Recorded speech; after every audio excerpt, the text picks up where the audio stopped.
Umpisa na ng pasiklaban sa lutuan. Kaya naman ang top 30 ng NCR, isa-isa nang sumalang at naglaban-laban.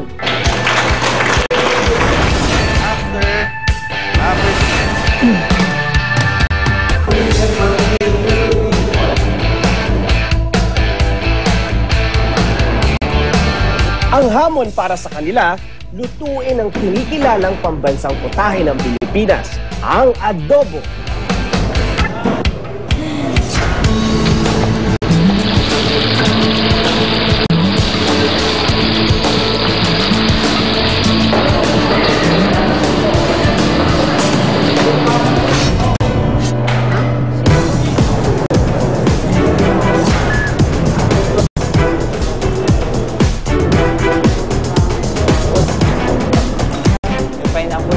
Isa sa mga hurado na titikim sa lulutuin ng mga taga-NCR ay walang iba kundi ang comedian at magician na si Berwin Mayley.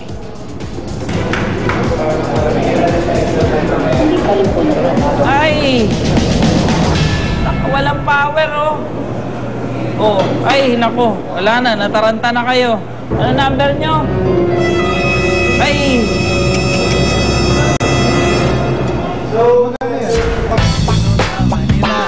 Pwede ba namang mawala ng kinatawa ng taong bayan? Kaya naman nag-imbita kami ng 3 konduktora para humusga sa luto ng ating mga finalists. Alin kayang version ng adobo ang papasa sa kanilang panlasa?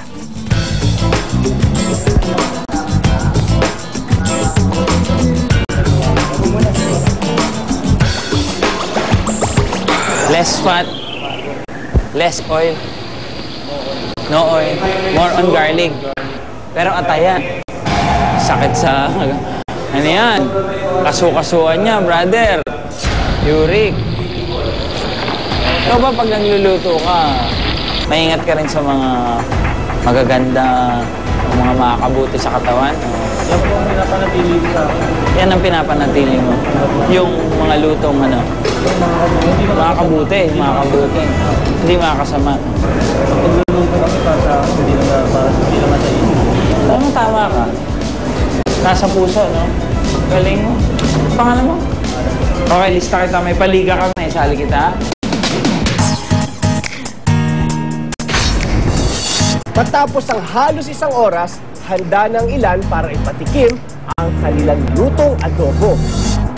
Ang sigang daddy na si Alan, bukod sa unang-unang natapos pagkuha ng mga gagamitin sa pagluluto, siya ring unang-unang humarap sa hurado.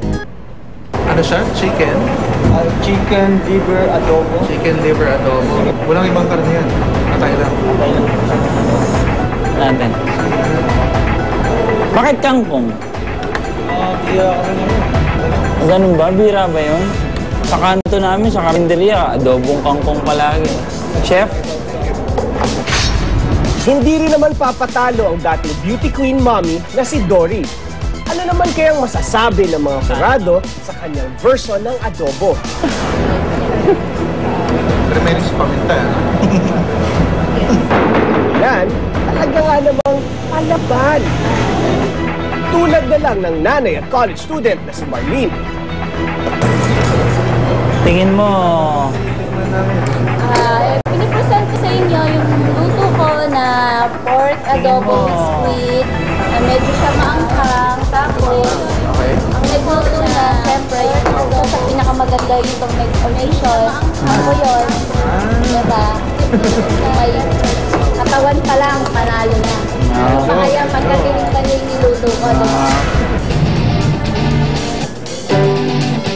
Mukhang bumida rin sa sarap ang adobo ng Big Mama na si Arabella. Adobo ni Belia. Adobo ni Belia. Yes. Tsaka sweet ako kaya sweet din siya. Pero sa pagluluto ng adobo, mukhang may isang naligaw. Nabaligtad ko yung sinabi niya. Akala mo tinola. Tinola. Alayin sa adobo. Pero yung tinola, tiniptahan mo na lang. Ginawa mo adobo. Sino kaya sa mga cooks mula sa NCR ang papasok bilang representative ng kani-kanilang lugar? Abangan! Pero ito sa Regina, di mo aakalaing sisig ang niluto. Matataba ang hiwa ng karne at mukhang masabaw. Hindi humihinto sa pagbabalita.